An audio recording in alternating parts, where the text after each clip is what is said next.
নমস্কাৰ বন্ধুসকল, পুনৰবাৰ স্বাগতম জনাইছো। আমি আগৰ ভিডিঅ'টোত আৰ্টিকুলৰ এ আৰু এনৰ আটাইখিনি নিয়ম আমি আলোচনা কৰিছিলোঁ, লগতে ডিৰ কিছু নিয়ম আলোচনা কৰিছিলোঁ। আজিৰ ভিডিঅ'টোত আমি ডিৰ ৰৈ যোৱা অংশখিনি আলোচনা কৰিম, লগতে ডিটাৰমিনাৰ্ছৰ বিষয়ে আমি সবিশেষ আলোচনা আগবঢ়াম। ইয়াৰ আগৰ ভিডিঅ'টোত আমি ডিৰ এইকেইটা আমি যিখিনি আহি আছে ভিডিঅ'ত স্ক্ৰীনত আহি আছে এই টপিক কেইটাৰ ওপৰত আলোচনা কৰিছিলোঁ। ইয়াৰ পিছৰখিনি আজি আমি ভালকৈ আলোচনা কৰিম। এটা 9 নম্বৰ পইণ্টত আছে বাদ্যযন্ত্ৰৰ নামৰ আগত দি বহে। আমাৰ যিবিলাক মিউজিকেল ইনষ্ট্ৰুমেণ্ট আছে, সব মিউজিকেল ইনষ্ট্ৰুমেণ্টৰ নামৰ আগতে দি বহিব, যেনে দা পিয়ানো, দা গিটাৰ এটচেট্ৰা। গতিকে পিয়ানো এবিধ বাদ্যযন্ত্ৰ, তাৰ আগত দি বহিব।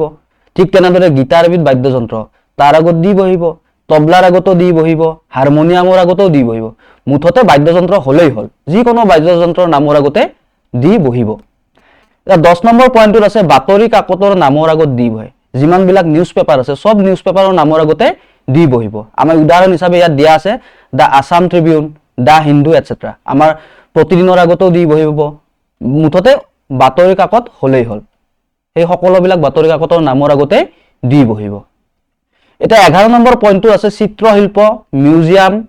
আৰু স্মৃতিস্তম্ভৰ নামৰ আগত দি বহে। চিত্ৰশিল্প আমাৰ এখন ডাঙৰ চিত্ৰ লিঅ'নাৰ্ডো দা ভিঞ্চিৰ আছিল মনালিসা, গতিকে মনালিসাৰ আগতো দি বহিব। মিউজিয়ামৰ নামৰ আগত দি বহিব, দা গ্ল'ব, গ্ল'ব এটা মিউজিয়ামৰ নাম, তাৰ আগত দি বহিব। আৰু স্মৃতিস্তম্ভ বা স্মৃতি সৌধ, যাৰ স্মৃতিত কিবা এটা বনোৱা যায়, সেই স্মৃতিস্তম্ভ যিকোনো মানুহৰ নহ'ব, কিন্তু এটা তাৰ ইতিহাস থাকিব লাগিব, ঐতিহাসিক হ'ব লাগিব, সেই স্মৃতিস্তম্ভবিলাকৰ নামৰ আগতো দি বহিব। যেনে দা আইফেল টাৱাৰ, দা ভিয়েটনাম মেম'ৰিয়েল আদিৰ নামৰ আগত দি বহে। এটা 12 নম্বৰ পইণ্টত আছে বংশৰ নামৰ আগত দি বহে। বংশ বুলি ক'লে আমি এটা পৰিয়ালৰ যিটো বংশ থাকে সেইটো নামৰ আগত দি বহিব। দা স্মিথ, ইয়াত এটা লক্ষ্য কৰিবলগীয়া কথা, আমি উপাধিটোত স্মিথ থাকে, কিন্তু দা স্মিথ, স্মিথৰ লগত এটা এছ যোগ হৈছে। স্মিথ বুলি ক'লে স্মিথ উপাধিৰ সেই বংশটোক বুজাইছে। গতিকে স্মিথ বুলি ক'লে আমি দা স্মিথ বুলি কোৱাৰ লগে লগে এটা বংশক বুজাইছে। এই বৰুৱাটো বৰুৱা হৈছে মানে বৰুৱা বংশটোক বুজাইছে। ঠিক তেনেকৈ শৰ্মা হৈছে শৰ্মা বংশটোক বুজাইছে। অৰ্থাৎ বংশ এটাক বুজালে তাৰ নামৰ আগত দি বহে। 13 নম্বৰ পইণ্টত আছে মাহৰ তাৰিখৰ আগত দি বহে। যিবিলাক মাহ থাকে মাহৰ তাৰিখৰ আগত, যেনে 10th মেৰ আগত দি বহিছে, the 3rd of March, the 3rd of মাৰ্চৰ আগতো দি বহিছে। এতিয়া আমি 14 নম্বৰ পইণ্টলৈ আহিছো, দেশৰ নামৰ আগত সাধাৰণতে দি বহে। এইটো আমাৰ আচলতে বহুতখিনি জানিবলগীয়া কথা ইয়াত একেলগে সোমাই আছে। দেশৰ নামৰ আগত আমাৰ দি নবহে, সাধাৰণতে দি নবহে। যেনে তোমাৰ ফ্ৰান্স হওক, ইণ্ডিয়া হওক, মেক্সিকো হওক, পাকিস্তান হওক, চাইনা হওক, এনেকৈ দেশৰ নাম থাকিলে দি নবহে। কিন্তু তাত মন কৰিবলগীয়া কথাটো হৈছে যিবিলাক দেশৰ নামৰ লগত কিংডম, ষ্টেটছ, ইউনাইটেড, ৰিপাব্লিক আদি শব্দ থাকে, তেনেবোৰ দেশৰ নামৰ আগত কিন্তু দি বহিব। যেনে দা ইউনাইটেড ষ্টেটছ অফ আমেৰিকা, এতিয়া ইউনাইটেড শব্দটো আছে, ষ্টেটছ শব্দটো আছে, সেইকাৰণে তাৰ লগত দি বহিছে। দা ইউনাইটেড কিংডম, ইয়াত ইউনাইটেড শব্দটো আছে আৰু কিংডম শব্দটো আছে, দাত দি বহিব। দা পিপলছ ৰিপাব্লিক অফ চাইনা, এতিয়া পিপলছ ৰিপাব্লিক, ৰিপাব্লিক শব্দটো আছে, চাইনা বহিব। অৰ্থাৎ যিবিলাক দেশৰ নামৰ লগত কিংডম, ষ্টেটছ, ইউনাইটেড, ৰিপাব্লিক আদি শব্দ থাকে, সেইবিলাক দেশৰ নামৰ আগত দি বহে। আগতে আমাৰ দেশখনতো ভাৰত গণৰাজ্য বুলি কোৱা আছিল, দা ৰিপাব্লিক অফ ইণ্ডিয়া, তেতিয়া ৰিপাব্লিক অফ ইণ্ডিয়া থাকিলে তাৰ আগত দি বহা আছিল, ভাৰত গণৰাজ্য বুলি কোৱা আছিল। আজিকালি ডাইৰেক্ট যিহেতু ইণ্ডিয়া বুলি কয়, তাৰ আগত দি নবহে। সেইটো এটা মন কৰিবলগীয়া কথা। আকৌ যিবিলাক দেশৰ নাম বহু বচনত থাকে, সেইবোৰ দেশৰ নামৰ ক্ষেত্ৰতো দি বহে। আমাৰ কিছুমান দেশ আছে য'ত নেকি বহু বচনত থাকে, যে নেদাৰলেণ্ড নহয়, নেদাৰলেণ্ডছ, ই বহু বচনত আছে, সেইকাৰণে তাৰ আগত দি বহিছে। ঠিক তেনেকৈ ফিলিপাইন নহয়, ফিলিপাইনছ, ফিলিপাইনছ থকাৰ কাৰণে তাৰ নামৰ আগতো দি বহিছে। এটা 15 নম্বৰ পইণ্টটো হ'ল যে বিশ্ববিদ্যালয়ৰ নামৰ আগত দি নবহে। বিশ্ববিদ্যালয় মানে ইউনিভাৰ্চিটি, ইউনিভাৰ্চিটিৰ নামৰ আগত সাধাৰণতে দি নবহে। যেনে আমাৰ গুৱাহাটী ইউনিভাৰ্চিটি, ঠিক তেনেকৈ কলকাতা ইউনিভাৰ্চিটি ইত্যাদি। গুৱাহাটী ইউনিভাৰ্চিটিৰ আগতো দি নবহে, কেলকাতা ইউনিভাৰ্চিটিৰ আগতো দি নবহে। কিন্তু কিছুমান ইউনিভাৰ্চিটিক আমি ইউনিভাৰ্চিটি অফেদি আৰম্ভ কৰিব পাৰোঁ। অৰ্থাৎ যিবিলাক ইউনিভাৰ্চিটিক আমি ইউনিভাৰ্চিটি অফেৰে আৰম্ভ কৰিব পাৰোঁ, তাৰ আগত কিন্তু দি বহিব। যেনে the university of Guwahati, the university of গুৱাহাটীৰ আগত দি বহিব। গুৱাহাটী ইউনিভাৰ্চিটিক আমি ইউনিভাৰ্চিটি অফ গুৱাহাটীৰে আৰম্ভ কৰিছোঁ। ইউনিভাৰ্চিটি অফ কেলকাতা, তাৰ নামৰ আগতো কিন্তু দি বহিব। কিন্তু এটা কথা মন কৰিবলগীয়া কথাটো হৈছে, চব ইউনিভাৰ্চিটিকে আমি দা ইউনিভাৰ্চিটি অফ বা ইউনিভাৰ্চিটি অফ এনেকে আমি আৰম্ভ কৰিব নোৱাৰো তা কোনবিলাকক নোৱাৰো যিবিলাক ইউনিভাৰ্চিটিৰ নাম কোনো ব্যক্তিৰ নামৰ লগত জড়িত হৈ থাকে যেনে আমি জৱাহৰলাল নেহৰু ইউনিভাৰ্চিটি আমি সকলোৱে জানো JNU জৱাহৰলাল নেহৰু ইউনিভাৰ্চিটিক আমি the university of Jawaharlal Nehru কৰিব নোৱাৰো ঠিক তেনেদৰে ভট্টদেৱ ইউনিভাৰ্চিটিক আমি দা ইউনিভাৰ্চিটি অফ ভট্টদেৱ লিখিব নোৱাৰো কাৰণটো হৈছে এই দুয়োখন ইউনিভাৰ্চিটি ইয়াত আমি এক্সাম্পল হিচাপে লোৱা এই দুয়োখন ইউনিভাৰ্চিটি কোনো ব্যক্তিৰ নামেৰে নামাকৰণ কৰা হৈছে সেই কাৰণে তাৰ নামৰ আগত ডি নবহে কথা হল যে ইউনিভাৰ্চিটিক যদি আমি ইউনিভাৰ্চিটি অফেৰে আৰম্ভ কৰো তেতিয়া দিবহে গুৱাহাটী ইউনিভাৰ্চিটি হওক মাদ্ৰাছ ইউনিভাৰ্চিটি হওক এইবিলাক আমি the university of Guwahati the university of Madras the university of Kolkata কৰিব পাৰো কিন্তু আমি সব ইউনিভাৰ্চিটিকে দা ইউনিভাৰ্চিটি অফেৰে আৰম্ভ কৰিব নোৱাৰো আৰু নোৱাৰা কোনবিলাক হৈছে যিবিলাক ইউনিভাৰ্চিটি কোনো ব্যক্তিৰ নামেৰে নামাকৰণ কৰা হৈছে এটা 16 নম্বৰ পইণ্টটো আছে যে ভাষাৰ নামৰ আগত দি নবহে যিকোনো এটা ল্যাঙ্গুৱেজৰ নামৰ আগত দি নবহে কিন্তু তাৰ পিছত যদি আমাৰ ল্যাঙ্গুৱেজ শব্দটো লাগি থাকে তেতিয়া হলে দি বহে যেনে আমাৰ আসামিজ বুলি কলে তাৰ আগত দি নবহে দা আসামিজ হবা নোৱাৰে কিন্তু দা আসামিজ ল্যাঙ্গুৱেজ হ'ব দা আসামিজ ল্যাঙ্গুৱেজ আমি আসামিজ বুলি কোৱাৰ আগতে দি নবহে কিন্তু ল্যাঙ্গুৱেজ শব্দটো তাৰ লগত যদি জড়িত হৈ থাকে তেতিয়া তাৰ আগত কিন্তু দি বহিব এটা 17 নম্বৰ পইণ্টটো আছে ঋতুৰ নামৰ আগত দি নবহে আগৰ দৰেটো সেমে ঋতুৰ নামৰ আগত দি নবহে যেনে তোমাৰ ঋতু স্প্ৰিং হক আটাম হক এইবিলাকৰ আগত দি নবহে কিন্তু তাৰ লগত যদি সিজন শব্দটো লাগি থাকে তেতিয়া হলে কিন্তু তাত দি বহিব যেনে দা স্প্ৰিং হ'ব নোৱাৰে কিন্তু দা স্প্ৰিং সিজন হ'ব এটো মন কৰিবলগীয়া কথা স্প্ৰিং দা স্প্ৰিং হ'ব নোৱাৰে কিন্তু স্প্ৰিংৰ পিছত যদি সিজন শব্দটো লাগি থাকে তেতিয়া হলে দা স্প্ৰিং সিজন বহিব ইয়াৰ লগত ডি টো ব্যৱহাৰ কৰা হয় এতিয়া আমাৰ থুলমূলকে আমি গোটেইখিনি আমি আলোচনা কৰিলো এ এন আৰু ডি আৰ্টিকল খিনিৰ বিষয়ে আমি আলোচনা কৰিলো গোটেইখিনি আলোচনা কৰিলো যিখিনি আমি আলোচনা কৰিলো এইখিনি ভালকৈ অলপ চাবা ইয়াত বহুতখিনি জানিবলগীয়া কথা আছে হয়তো কিছু কিছু ডিৰ ব্যৱহাৰ তোমালোকে নতুনকৈ পাইছা আৰু এই গোটেইখিনি আমাৰ জানিবলগীয়া কথা এতিয়া আমি ডিটাৰমিনাৰ্ছৰ বিষয়ে আলোচনা কৰিম এটা কথা হল ডিটাৰমিনাৰ্ছ আসলতে কি ডিটাৰমিনাৰ্ছ বিলাক সাধাৰণতে ইহত এডজেক্টিভ ডিটাৰমিনাৰ্ছ বিলাক এডজেক্টিভ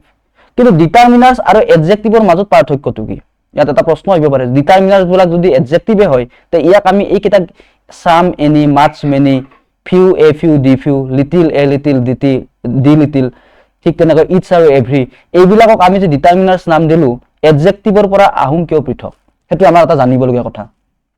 যে ডিটাৰমিনাৰ্ছ বিলাকে তোমাৰ ডিটাৰমাইন কৰে যে নাউনটো কাউন্টেবল হ'ব নে আনকাউন্টেবল হ'ব কিন্তু আমাৰ এডজেক্টিভ বিলাক চালে আমি গম নাপাওঁ এটা বিউটিফুল টু ধৰি লওঁ আমি যদি বিউটিফুল শব্দটো ধৰি লওঁ যে বিউটিফুল টু এটা এডজেক্টিভ কিন্তু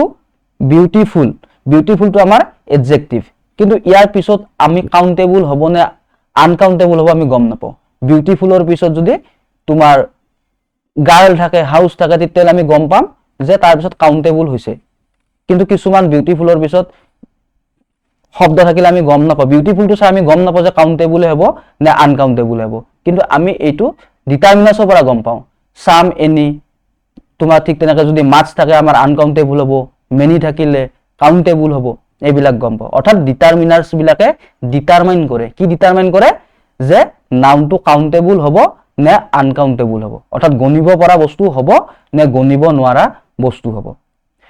এটা ডিটাৰমিনাৰ্ছৰ আমাৰ প্ৰথম টপিক যেটো হৈছে ডিটাৰমিনাৰ্ছৰ বিষয়ে আমি জানিব লগা কথা প্ৰথম সাম আৰু এনিৰ ব্যৱহাৰ এটা সাম সদায় এফাৰ্মেটিভ সেন্টেন্সত ব্যৱহাৰ হয় এফাৰ্মেটিভ মানে হৈছে আমাৰ যেটো পজিটিভ হয় বুজয় যে দিস ইজ এ ট্ৰি এডাল গছ হয় এটো এফাৰ্মেটিভ সেন্টেন্স ঠিক তেনেকৈ এনিটো হয় তোমাৰ নিগেটিভ আৰু ইন্টাৰোগেটিভ সেন্টেন্সত ব্যৱহৃত হয় নিগেটিভটো জানাই যে দিস ইজ এ ট্ৰি তাৰ নিগেটিভ হ'ব this is not a tree হেতু নিগেটিভ আৰু ইন্টাৰোগেটিভটো one kind of question sentence মানে ই এটা প্ৰশ্নবোধক বাক্য ইয়াৰ উত্তৰটো হয় বা নহয় হয় যেনে this is a tree two যদি আমি ইন্টাৰোগেটিভ কৰো ইজ দিস এ ট্ৰি হ'ব অৰ্থাৎ আমি কি গম পালো সাম সদায় হয় বুজোৱা বাক্য মানে এফাৰ্মেটিভ সেন্টেন্সত ব্যৱহৃত হয় আৰু এনিটো নয়াৰ্থক নিগেটিভ যেটো আৰু ইন্টাৰোগেটিভ সেন্টেন্সত প্ৰশ্নবোধক বুলি ক'ব পাৰি এই সেন্টেন্সত ব্যৱহৃত হয় এটা এক্সাম্পল হিচাপে আমি লৈছো প্ৰথমটো আই বট সাম ম্যাঙ্গোজ মই কেইটামান আম কিনিছিলো অৰ্থাৎ কিনিছিলো এটো হয় বজ্ৰ বাক্য মানে এফাৰ্মেটিভ সেন্টেন্স সেইকাৰণে তাত সাম বহিছে he gave me some milk এটো এটা এফাৰ্মেটিভ সেন্টেন্স যেটো এফাৰ্মেটিভ সেন্টেন্স সেইকাৰণে তাৰ আগত সাম বহিছে নেক্সট সেন্টেন্সটো আমি চালে 3 নম্বৰ সেন্টেন্সটো চালে আমি গম পাম do you need dash help from me এতে তোমাৰ এটো কিন্তু ইন্টাৰোগেটিভ সেন্টেন্স ইন্টাৰোগেটিভত আমি এটা গম পাওঁ যে কোৱেশ্চন মাৰ্কটো থাকে ইন্টাৰোগেটিভত আৰু সেকেন্ড কথা ইয়াত হয়তো সেন্টেন্সটো অক্সিলাৰি ভাৰ্বে দি আৰম্ভ হ'ব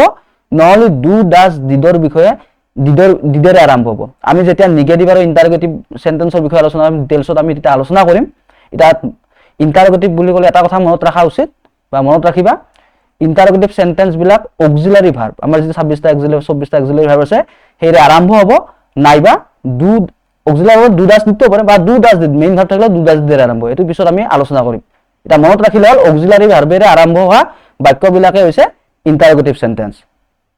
আৰু মেইন ভাৰ্ব থাকিলে ডু ডাজ ডিডৰে আৰম্ভ হ'ব আৰু কোৱেশ্চন মাৰ্ক লাষ্টৰ ফালে থাকিব গতিকে 3 নম্বৰটো আমি গম পালো do you need dash help from me এটো এটা ইন্টাৰোগেটিভ সেন্টেন্স যেটো ইন্টাৰোগেটিভ সেন্টেন্স ইয়াত এনি বহিব ঠিক তেনেকৈ 4 নম্বৰ পইণ্টটো হৈছে দেয়াৰ ইজ নট এটা নট এটা লাগি আছে নয়াৰ্থক নিগেটিভ হৈ আছে গতিকে এটো নিগেটিভ সেন্টেন্স যেটো এটো নিগেটিভ সেন্টেন্স হয় তাত এনি বহিব 5 নম্বৰটোত আছে I want to buy some X এটো এটা এফাৰ্মেটিভ সেন্টেন্স সেইকাৰণে ইয়াত সাম বহিছে 6 নম্বৰটো হৈছে হি ডাজ নট এটো নিগেটিভ হৈ আছে ওয়ান্ট টু বাই এতে এনি বহিব সেইকাৰণে এনি এক্স আমি এটা কি গম পালো আমি এটা কথা গম পালো যদি সেন্টেন্সটো এফাৰ্মেটিভ হয় বুজা সেন্টেন্স হয় তেতিয়া হলে সাম বহে আৰু নিগেটিভ আৰু ইন্টাৰোগেটিভ যদি হয় সেন্টেন্সটো তেতিয়া হলে এনি বহে এইখিনি আমি প্ৰথম জানিব লগা কথা ইয়াত নেক্সট কথা হল যে আমাৰ অফাৰিং আৰু ৰিকুৱেষ্ট এই দুটা শব্দ মনত ৰাখে অফাৰিং কোনোবা অফাৰ দিয়া কোনোবা উপহাৰ হিচাপে দিয়া বা যাচা বুলি যেটো আমি কওঁ বা দিব খুজিলে বা ৰিকুৱেষ্ট অনুৰোধ কৰিলে এই দুটা সেন্টেন্সত কিন্তু ইন্টাৰোগেটিভ হলেও সাম বহে আমাৰ এনেই কি টপিকটো আছিল যে ইন্টাৰোগেটিভ আৰু নিগেটিভত এনি বহে কিন্তু তোমাৰ অফাৰিং আৰু ৰিকুৱেষ্ট এই দুটা শৰ্তত সেন্টেন্সটো ইন্টাৰোগেটিভ হলেও কিন্তু সাম বহে এটা এটা মনত ৰাখিব লগা কথা তো প্ৰথম এক্সাম্পলটো যদি আমি চাও would you like some coffee তুমি কফি খাবলৈ ভাল পাবা নেকি এটো মানে কি কৰা হৈছে অফাৰ দিয়া হৈছে অফাৰিংৰ ক্ষেত্ৰত ব্যৱহাৰ হৈছে যে তুমি কফি খাবলৈ ভাল পাবা নেকি তুমি যদি কফি খাবলৈ ভাল পোৱা মই তোমাক কফি খুৱাম এনেকুৱা টাইপত মানে এটো one kind of offering so এই ক্ষেত্ৰত তোমাৰ কি হ'ব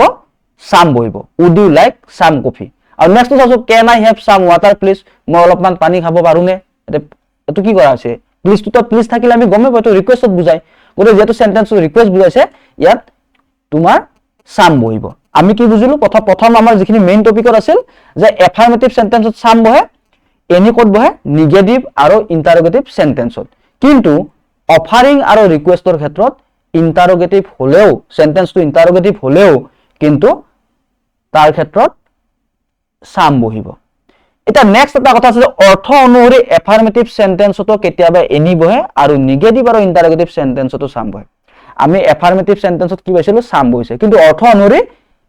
এফাৰ্মেটিভ সেন্টেন্সটো কিন্তু কেতিয়াবা কানি এনি বহে আৰু ঠিক কি পাইছিলো নিগেটিভ আৰু ইন্টাৰোগেটিভ সেন্টেন্সত এনি ব্যৱহৃত হয় কিন্তু নিগেটিভ আৰু ইন্টাৰোগেটিভ সেন্টেন্সটো আমাৰ কি বহে সাম ব্যৱহৃত হয় এটা বাক্য এটা চালে গম পাম এক্সাম্পল কেটা চালে গম পাম যে দেছ পিপল ডোন্ট ইট ফিশ এটো নিগেটিভ বাক্য আছে ইয়াত some people don't it fish কিছুমান মানুহে মাছ নাখায় আমি যদি ইয়াত যেটো বাক্যটো তোমাৰ নিগেটিভ আছে নিগেটিভত আমাৰ এনি বহিব লাগিছিল কিন্তু আমি এনি বহাই দিও তেতিয়া কি হ'ব any people do not it fish মানে কোনো মানুহে মাছ নাখায় এই বাক্যটোৰ মানে অৰ্থটো সঠিক নহব মানে অৰ্থ নহব অৰ্থপূৰ্ণ বাক্য এটা নহব গতিকে কাৰণে সাম পিপল হ'ব নেক্সট টু আমাৰ affirmative sentence give me dash of the 5 pens মোক 5টা কলমৰ যিকোনো এটা দিয়া গতিকে ইয়াত কি হ'ব অৰ্থ অনুসৰি এনি বহিব যিকোনো দিয়া মোক কলম এটা 5টা কলমৰ ভিতৰত আমি এইটো 2 নম্বৰত কি বুজিলো প্ৰথমটো আমাৰ জানিবলগীয়া কথাটো হৈছে সামৰ লগত সাম হয় এফাৰ্মেটিভ সেন্টেন্সত সাম ব্যৱহাৰ হয় এনি কোড ব্যৱহাৰ হয় নিগেটিভ আৰু ইন্টাৰোগেটিভ সেন্টেন্সত তাৰ পিছৰখিনিত আমি বুজিলো অফাৰিং আৰু ৰিকুৱেষ্টৰ ক্ষেত্ৰত কিন্তু সেন্টেন্সটো ইন্টাৰোগেটিভ হলিও সাম বহে আৰু নেক্সটত কি বুজিলো যদি অৰ্থ অনুসৰি এফাৰ্মেটিভ সেন্টেন্সটো কেতিয়াবা আমাৰ এনি বহিব পাৰে আৰু নিগেটিভ আৰু ইন্টাৰোগেটিভ সেন্টেন্সটো সাম বহিব পাৰে এতিয়া আমাৰ নেক্সট টপিকটো আহিব ডিটাৰমিনাৰ্ছৰ মাৰ্কস আৰু মিনি এটা কথা হল মাৰ্কসে আমাৰ পৰিমাণ বুজায় ই সদায় আনকাউন্টেবল নাউনৰ আগতে অৰ্থাৎ মাৰ্কসটো আমাৰ কেনেকুৱা যে গণিব নোৱাৰা বস্তুৰ ক্ষেত্ৰতহে মাৰ্কস বহে আৰু মেনিটো বহে সদায় গণিব পৰা সংখ্যা বুজায় মানে সংখ্যা যিবিলাকে সংখ্যা বুজায় সেইটো গণিব পৰা হ'ব কাউণ্টেবল হ'ব নাউন হ'ব অৰ্থাৎ মেনি সদায় গণিব পৰা নাউনৰ আগতহে বহিব যিটো আমি গণিব পাৰো কাউণ্ট কৰিব পাৰো ইয়াত কিন্তু এটা কথা মনত ৰাখিবলগীয়া কথা আছে তোমালোকক মই কৈ থৈছো যে আমি কিছুমান কমন মানে মিষ্টেক কৰো বা ভুল কৰো যে আমি যেনে বয়সটো মানুহে সদায় ভাবে যে বয়সটো এটা গণিব পৰা এটো কিন্তু এটা তোমালোকে ভুল নবুজা গণি এজ যেটো মানুহৰ এজ এটো কিন্তু আনকাউন্টেবল নাম এটো এটা জানিবলগীয়া কথা টকা পইচা মানে ভাবিব পাৰে যে পইচা আছে এটা গণিব পাৰো যে 500 টকা নোট 500 লেখা আছে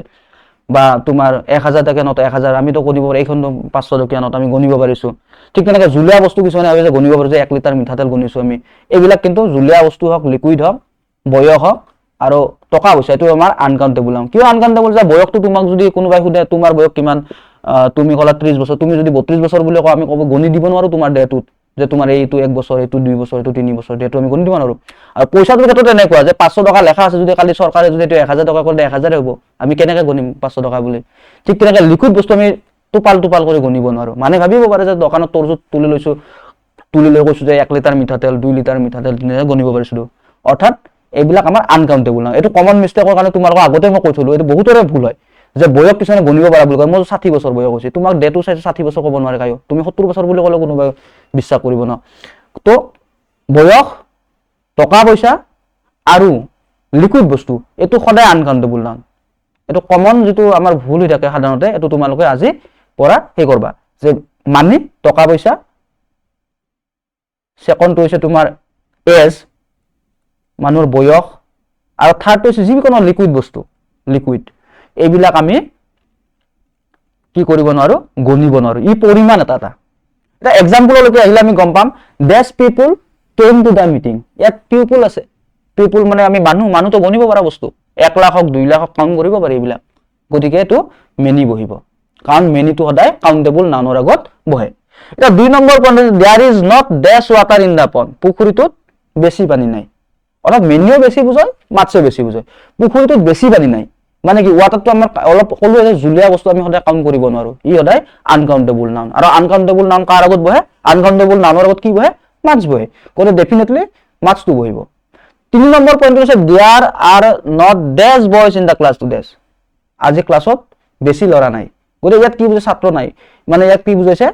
বয়জ মানে লৰা ছাত্ৰ বা ষ্টুডেন্ট এটো গণিব পাৰো আমি কাউন্টেবল নাউন হয় সেইকাৰণে তাত মেনি বহিছে 4 নম্বৰ পইণ্টটো আছে দা টিচাৰ গেভ আস ডেশ ইউজফুল এডভাইস আমি গণিব নোৱাৰো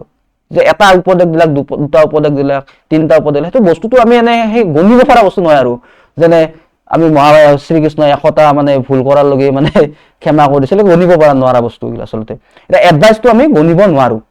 এডভাইস মানে আমি বস্তুটো এনে কোৱা বলে যে টাচ কৰি আমি যে চাই আমি ক'ব পাৰো যে এটো এটা দুটা এই ফিলিংস গিলা আসলে আনকাউন্টেবল এটা এডভাইস এটা ফিলিংস বুলি ক'ব পাৰো আমি কাৰণ উপদেশ দিছিল উপদেশ বস্তু আমি দেখাই নাপাব বস্তুটো আনকাউন্টেবল এইবিলাক he is mass older than his wife এটা কথা মনত ৰাখিবলগীয়া কথা ইয়াত ডিগ্ৰী আছে তোমাৰ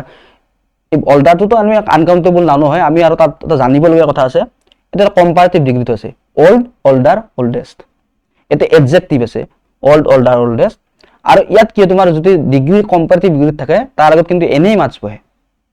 অলৰেডি অলটো বয়সটো গণিব নোৱাৰো কিন্তু তাৰ উপৰিও যদি কম্পাৰেটিভ ডিগ্ৰীত থাকে তাৰ আগত মাছ হয় সেইকাৰণে মোৰ বিউটিফুলৰ আগত যদি তুমি এডজেক্টিভ হ'ব লাগে যে বিউটিফুলৰ কম্পাৰেটিভ ডিগ্ৰী কি তোমালোকে চালে গম পাবা বিউটিফুলৰ কম্পাৰেটিভ ডিগ্ৰী হৈছে মোৰ বিউটিফুল তাৰ আগত যদি আমি আৰু যদি ডিটাৰমিনাৰ্স হ'ব লাগিব মাছ হইব সেইকাৰণে মাছ মোৰ বিউটিফুল বুলি কয় আৰু মাছটো হৈছে তোমাৰ আৰু এটা কন্ডিশন আছে মাছটো হৈছে তোমাৰ কি এটো পিছত কৈছো বাৰু 6 নম্বৰ एग्जांपल আমি চাই লৈছো আগতে দা পেশেন্ট ইজ ডেশ বেটাৰ টুডে বেটাৰটো তোমাৰ কম্পাৰেটিভ ডিগ্ৰী সেইকাৰণে তোমাৰ মাছ বেটাৰ টুডে আৰু বেটাৰটো গুৰুত্ব আমি গণিব পৰা বস্তুও নহয় এটা মই কোৱা কথাটো যে মাছটো হৈছে তোমাৰ কি আমাৰ ইয়াত বেটাৰটো হক বা ইয়াত তোমাৰ হেতু কি হৈছে এডজেক্টিভ হৈছে এডজেক্টিভৰ যদি কম্পাৰেটিভ ডিগ্ৰী এটা কথা মনত ৰাখিবলগীয়া কথা এটাই হৈছে যে এডজেক্টিভৰ যদি ডিগ্ৰী সদায় এডজেক্টিভৰ হয় মই আগতে কৈছো যে কম্পাৰেটিভ ডিগ্ৰীত যদি থাকে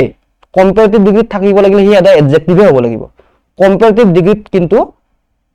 যেটো থাকিব এটো এডজেক্টিভ অলডাৰটো এডজেক্টিভ বেটাৰটো এডজেক্টিভ তাৰ আগত মাৰ্কস বহিছে এনে কিন্তু তোমাৰ এডজেক্টিভৰ আগত ভেৰিব হেতু কিন্তু এটা মন কৰিব লগা কথা যদি ডিগ্ৰী কম্পাৰেটিভ ডিগ্ৰীত থাকিলে তেতিয়ালে তোমাৰ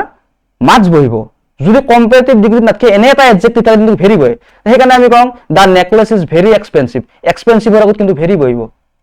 এক্সপেন্সিভৰ আগত ভেৰি বহে এক্সপেন্সিভটো তোমাৰ এডজেক্টিভৰ আগত এনে আমাৰ ভেৰি বহে সেইটো কথা মন কৰিবলগীয়া কথা ঠিক তেনেকৈ very hot it is very hot today হটটো কিন্তু এডজেক্টিভ তাৰ আগত ভেৰি বহিছে কিন্তু ইয়াত এডজেক্টিভ আছে অলডাৰ আৰু বেটাৰ কিন্তু ই কম্পাৰেটিভ ডিগ্ৰী আছে এটো এটা জানিবলগীয়া কথা আৰু আমি যদি ডিটাৰমিনাৰ্স বংতে মাছটো তাৰ ডিটাৰমিনাৰ্স যদি আমি এডজেক্টিভ হিচাপে প্ৰথমতে কৈছো আমি মাছটো ডিটাৰমিনাৰ্স হলে এটা এডজেক্টিভৰে ভাগ কিন্তু মাছৰ আগত যদি আমি ডিটাৰমিনাৰ্স বহাব লগা হয় কি বহাম আমি ভেৰি হ'ব সেইকাৰণে ভেৰি মাছ কয় থ্যাংক ইউ ভেৰি মাছ মাছটো এডজেক্টিভ হিচাপে ব্যৱহাৰ হৈছে কাৰণে তাত ভেৰি বহে মাছটো যদি কম্পাৰেটিভ ডিগ্ৰী কোনবা কম্পাৰেটিভ ডিগ্ৰী বহিলা হয় কিন্তু তাৰ আগত মাছ বহে কিন্তু মাছটো নিজে এডজেক্টিভ কৰে তাৰ আগত ভেৰি বহে সেইকাৰণে আমি থ্যাংক ইউ ভেৰি মাছ বুলি কওঁ মাছৰ আগত ভেৰি আহে নেক্সট ভিডিঅ'টোত আমি পাইছো আমি ডিটাৰমিনাৰ্সৰ পাইছো ফিউ এ ফিউ আৰু ডি ফিউ এটা few a few the few মানে এইটো আমাৰ কাউন্টেবল নাউনৰ আগত বহে প্ৰথম কথা গণিব পৰা যিবিলাক বিশেষ্য আছে তাৰ আগতে বহে ফিউৱে প্ৰায় নাইয়ে বুজায় ফিউ মানে একদম নাইয়ে বুজায় এ ফিউৱে যি অলপ আছে এখিনিকে বুজায় অলপ যদি কিবা আছে এইখিনিকে বুজায় আৰু ডি ফিউৱে যি অলপ আছে গোটেইখিনিকে বুজায় যিখিনি আছে সেই সকলোখিনিকে ডি ফিউৱে বুজায় এ ফিউৱে অলপ থকা বুজায় আৰু ফিউৱে নাইয়ে বুজায় প্ৰায় নিগেটিভ সেন্সত বুজায় তা ফিউ এ ফিউ আৰু ডি ফিউ এই তিনিটা সদায় কাউন্টেবল নাউনৰ আগত বহে গণিব পৰা বস্তুৰ বা গণিব পৰা নাউনৰ আগত বহে এটা প্ৰথম এক্সাম্পলটো আমি চালে গম পাওঁ যে he is a man of dash words এটো বাক্য তোমাৰ পৰীক্ষাত বহুত বাৰ আহিছে বিভিন্ন এক্সামত আহি থাকে he is a man of dash words few words মানে তেওঁ কথা নকয়ে কলেও একেবাৰে কম মানে নিগেটিভ সেন্সত কেতিয়াবা কথা কয় কমকে কয় একদম দুই নম্বৰটোত আছে এক্সাম্পলত dash men are free from fault এতেও ফিউ আহিব কাৰণ ফিউ বহাৰ কাৰণটো হৈছে few men are free from fault মানে আমাৰ পৃথিৱীত যিমান মানুহ আছে সব মানুহৰ কিবা নহয় কিবা ভুল এটা হ'বই মানে ভুল নকৰাকে মানুহ থাকিব নোৱাৰে সেইকাৰণে ফিউ হ'ব এতে একেবাৰে নগণ্য সংখ্যক মানুহে আছে এই পৃথিৱীত যি মানুহখিনিয়ে মানে ভুল নকৰে There are only dash apples left. এটো এক্সাম্পলটো অহাৰ লগে লগে মই এটা কথা কৈ দিছো অৰ্থাৎ যিবিলাক সেন্টেন্সত only আৰু প্লিজ শব্দটো লাগি থাকে যিবিলাক সেন্টেন্সত only আৰু প্লিজ থাকে এই সেন্টেন্স বিলাকৰ লগত সাধাৰণতে এ ফিউ বহে সেইটো এটা মন কৰিবলগীয়া কথা গতিকে আমি বাক্যটো চালে only শব্দটো পাইছো গতিকে তাত a few বহিব নেক্সট এক্সাম্পলটো যদি চাও I have only dash friends কোতে ইয়াতো only আছে সেই কাৰণে ইয়াতো a few ব্যৱহৃত হ'ব আৰু আমি ডি ফিউৰ ব্যৱহাৰৰ ক্ষেত্ৰত আমি এটা কথা মন কৰিলে আমি গম পাম যে ডি ফিউৰ ব্যৱহাৰটো সাধাৰণতে যদি সেন্টেন্সটো ক্লোজ থাকে কমপ্লেক্স সেন্টেন্স এটা হৈ থাকে তাত ক্লোজ থাকে ক্লোজৰ কথা আমি পিছত আলোচনা কৰিম গতিকে ক্লোজৰ বিষয়ে আমি বিশেষকৈ নাজানো কেনেকৈ আমি গম পাম সেইটো কৈছো বাৰু যে বাক্যটোৰ সেন্টেন্সটোৰ শেষৰ ফালে বা মাজৰ ফালে যদি এটা সাবজেক্ট থাকে আৰু এটা তোমাৰ হ্যাভ হ্যাজ হেডৰ যিকোনো এটা থাকে বা ভার্ব এটা থাকে তেতিয়া হলে তাত ডি ফিউ হয় এই সেন্টেন্সটো যদি আমি 5 নম্বৰ এক্সাম্পলত চাও ডেছ ফ্ৰেন্ডস হি হ্যাজ এই বাক্যটোত আকৌ এটা সাবজেক্ট আহিছে হি আহিছে আকৌ হ্যাজ এটা আহিছে গতিকে এটো তোমাৰ যদি সেন্টেন্সটোৰ শেষৰ ফালে এটা সাবজেক্ট আৰু এটা ভাৰ্ব দেখা পোৱা তেতিয়ালে নিশ্চিন্ত মনে সেই সেন্টেন্সটো ডি ফিউ বহাই দিবা গতিকে দা few friends he has are all very rich 6 নম্বৰটোৰ আছে এক্সাম্পলত I have read dash books I have এই সেন্টেন্সটো আমি শেষৰ ফালে দেখিছো এটা সাবজেক্ট আছে I আৰু ভাৰ্ব এটা have আছে গতিকে ইয়াতো তোমাৰ দা ফিউটো বহিব মানে I have read the few books I have I have read the few books I have মোৰ যিমানখিনি কিতাপ আছে সেই গোটেইখিনি কিতাপ মই পঢ়িছো এটা নেক্সট আহিল আমাৰ লিটল এ লিটল আৰু ডি লিটলৰ ব্যৱহাৰ ইয়াতে সেই একেখিনিয়ে কথা আমি মানে পাও যে ফিউৱে যেনেদৰে এ নাইয়ে বুজায় ফিউৱে যেনেকৈ নাইয়ে বুজায় লিটলও ঠিক তেনেদৰে নাইয়ে বুজায় এ ফিউৱে যেনেকৈ অলপ থকা বুজায় তাৰপিছত এ ফিউৱে যেনেকৈ অলপ থকা বুজায় এ লিটলও ঠিক তেনেকৈ অলপ থকাই বুজায় ঠিক তেনেকৈ দা ফিউৱে যেটো বুজায় যে যি অলপ আছে গোটেইখিনিকে বুজায় ঠিক তেনেদৰে দা লিটলও যি অলপ আছে সেই গোটেইখিনিকে বুজায় ইয়াত খালি ডিফাৰেন্সটো আছে ফিউ এ ফিউ আৰু ডি ফিউটো তোমাৰ কাউন্টেবল নাউন অৰ্থাৎ গণিব পৰা যিবিলাক নাউন আছে সেইবিলাকৰ আগত বহে ইয়াত কিন্তু লিটিল এ লিটিল আৰু দি লিটিল সদায় গণিব নোৱাৰা অৰ্থাৎ আনকাউন্টেবল নাউনৰ আগতহে বহে এটা এক্সাম্পল কথালৈ গ'লে আমি মন কৰিলে গম পাম 1 নম্বৰ এক্সাম্পলটোত আছে a busy man has dash time to spare ইয়াত আমি প্ৰথমতে গম পাইছো বিজি ম্যান আছে ব্যস্ত মানুহ অৰ্থাৎ এজন ব্যস্ত মানুহৰ কাৰণে সময় অপচয় কৰিবলৈ সময় নাথাকেই মানে এটো নেগেটিভ সেন্স আছে নাই বুজাইছে সেইকাৰণে দি লিটিল বহিব লিটিল বহিব a busy man has dash time to spare এজন ব্যস্ত মানুহৰ অপচয় কৰিবলৈ মানে অবাবতে টাইম নষ্ট কৰিবৰ কাৰণে সময় নাথাকেই ঠিক আছে 2 নম্বৰ এক্সাম্পলটো চালে গম পাম the man has dash patience তাৰ পিছৰখিনি আমাৰ সোমাই আছে so he gets angry easily সেই মানুহজন মানে সোনকালে খং উঠে তাৰ মানে কি সেই মানুহজনৰ যিটো ধৈৰ্য শক্তি সেই ধৈৰ্য শক্তিটো মানুহজনৰ নাইয়ে সেই কাৰণে অলপতে তেখেতৰ খং উঠে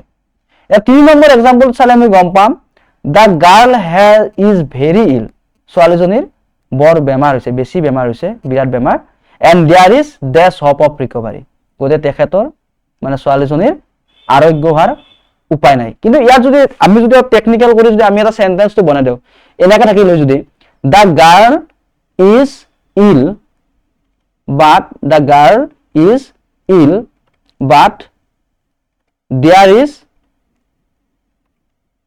ডেছ হপ অফ ৰিকভাৰী এই সেন্টেন্সটো যদি আমি চাও ইয়াত গম পাম ছোৱালীজনীৰ বেমাৰ হৈছে কিন্তু সোমাই আছে তাতে কিন্তু there is a little hope of recovery হলে কিন্তু আছে শব্দটা সোমাই দা গাৰ্ল ইজ ইল ছোৱালীজনীৰ বেমাৰ হৈছে নিশ্চয় বেমাৰ হৈছে বাট কিন্তু there is a little hope of recovery কিন্তু অলপ আৰোগ্য হোৱাৰ আশা আছে এটুত কিন্তু মনত কৰিব লাগে বাক্যটো একেই আছে এতে ভেৰি জাগাত ইল বহাইছো আৰু তাত তোমাৰ বাট বহাইছো বাট মানে কিন্তু বুলি কোৱাৰ লগে লগে অলপ আশা আছে কিন্তু বুলি ক'লে কিবা এটা লুকাই আছে তাতে এটা 4 নম্বৰ সেন্টেন্সত please give me dash time to finish the letter আমি আগৰ যেটো few a few the few তো কৈছিলো যে যদি এ ফিউ বহিব লাগে সেন্টেন্সত যদি অনলি আৰু প্লিজ শব্দটো লুকাই থাকে বা কাইন্ডলি থাকে তেতিয়া হলে এ ফিউ বহে ইয়াতো সেম সিস্টেমটো হ'ব তোমাৰ যে অনলি প্লিজ বা কাইন্ডলি এই তিনিটা শব্দৰ যিকোনো এটা যদি সেন্টেন্সত থাকে তেতিয়া হলে নিশ্চিন্ত ৰূপে তুমি এ লিটিল বহাব আৰু এ লিটিল বহাব লাগিলে পিছৰখিনি আনকাউন্টেবল হ'ব লাগে এটা সময়টো আৰু অগণন টাইম এটো গণিব নোৱাৰি আনকাউন্টেবল নাম গলে please give me a little time এটো এ লিটিল হ'ব I have dash time to spare so I can this ইয়াত বাক্যটোত আমি হেকৰ ফালে এটা আমি সেন্টেন্সৰ দৰে পাইছো দিস পাইছো বা আই পাইছো I have dash time to spare মোৰ ইমানখিনি সময় আছে so I can discuss it মই মানে কথাটো so I can discuss it মই এটো আলোচনা কৰিব পাৰো মানে কি মোৰ যথেষ্টখিনি সময় আছে মোৰ অবাবত মানে অপচয় কৰিবলৈ সময় বহুত আছে মই মানে তোমাৰ লগত কথা পাতিব পাৰো সেই কাৰণে তোমাৰ লগত মই আলোচনা কৰিব পাৰো গতে তাত দা লিটিল অৰ্থাৎ যিখিনি আছে গোটেইখিনিকে বুজাইছে এটা 6 নম্বৰ এক্সাম্পলটো এটা মনত ৰাখিব লাগে ইয়াত প্লিজ অনলি বা কাইন্ডলি একো নাই কিন্তু তুমি সেন্টেন্সটো চাব লাগিব ভালকৈ that knowledge is a dangerous thing আমি ক্লাস এলপি স্কুলত পঢ়ি থাকোতে আমি পাইছিলো অল্প বিদ্যা ভয়ংকৰী বুলি যাৰ অলপ বিদ্যা আছে সেই বিদ্যাৰ একদম ভয়ংকৰী মানে বেছি জনা দেখায় গতে এতে a little knowledge is a dangerous thing অলপ বিদ্যা যাৰ আছে অলপ বিদ্যা মানে ভয়ংকৰী মানে অলপ বিদ্যা থকা মানুহজনে ভয়ংকৰ কথা আৰু অল্প বিদ্যা ভয়ংকৰী এটা 6 নম্বৰটো চালে আমাৰ এই আগৰ দৰে হৈছে ডিৰ পেপাৰখিনি আমি কৈছিলো যে বাক্যৰ শেষত যদি এটা সাবজেক্ট আৰু এটা ভাৰ্ব দেখো বিশেষকৈ ভাৰ্বখিনি এটা কথা মনত ৰাখিবা যে হ্যাভ হ্যাজ হেডৰে বেছিভাগ থাকে তুমি বাক্যখিনিৰ শেষৰ ফালে সাবজেক্টটো থাকিব আই থাকিব পাৰে ইউ থাকিব পাৰে দে থাকিব পাৰে হি থাকিব পাৰে আৰু শেষৰ ফালে হি হ্যাভ হ্যাজ বা হেডৰ এটা থাকিব গতে এই ক্ষেত্ৰত তোমাৰ কি বহে ডি লিটিল বহিব অৰ্থাৎ সেন্টেন্সটোৰ শেষৰ ফালে যদি এটা আকো সাবজেক্ট আৰু ভাৰ্ব মানে এটো ক্লোজ হৈ আছে ক্লোজৰ বিষয়ে আলোচনা কৰিলে আমি আলোচনা কৰিম ভালকৈ আলোচনা কৰিম এখিনি গতে তাত ডি লিটিল বহিব এটা 8 নম্বৰ পইণ্টত আছে the boy gave dash money he had to his mother ইয়াত আমি দেখিছো যে এতে হি হেড এটা সাবজেক্ট আৰু এটা ভার্ব ঘুমাই আছে এটা ক্লোজ হৈ আছে গতিকে তাত দা বয় গেভ দা লিটিল মানি আৰু 9 নম্বৰ পইণ্টটো আমি যদি চাও 9 নম্বৰ পইণ্টটো চালে গম পাম এক্সাম্পল চালে গম পাম I can dash money than you ইয়াত এটা কথা হল I earn dash money than you ইয়াত দেন শব্দটো উমাইছে দেন মানে তোমাৰ কম্পাৰেটিভ ডিগ্ৰী আৰু ডিগ্ৰী কাৰ হয় সদায় মই কৈছো ডিগ্ৰী সদায় এডজেক্টিভৰে হয় আৰু আমি যিখিনি আলোচনা কৰিছো ডিটাৰমিনাৰ্স কিনে কি এডজেক্টিভে হয় যেহেতু ডিটাৰমিনাৰ্ছ খিনি এডজেক্টিভে দেন আছে কম্পাৰেটিভ ডিগ্ৰী অৰ্থাৎ আমি যি কথা ডিটাৰমিনাৰ্ছ বহাইছো তাৰো নিশ্চয় কি আছে কম্পাৰেটিভ ডিগ্ৰী আছে গতে লিটিলৰ কম্পাৰেটিভ ডিগ্ৰী কি লিটিলৰ লেছ আৰু সুপাৰলেটিভ ডিগ্ৰীটো আছে লিষ্ট LES যেনেকৈ ফিউৱাৰ ফিউৱেষ্ট আমি জানো ফিউৱাৰ ফিউৱেষ্ট ঠিক তেনেকৈ লিটিলৰ কম্পাৰেটিভ ডিগ্ৰী লেছ সুপাৰলেটিভ ডিগ্ৰী হৈছে লিষ্ট যেহেতু দেন দেখিছো কম্পাৰেটিভ ডিগ্ৰীত আছে ইয়াত গতিকে little a little D little এটা নবহিব তাৰ ঠাইত সদায় লেছ বহিব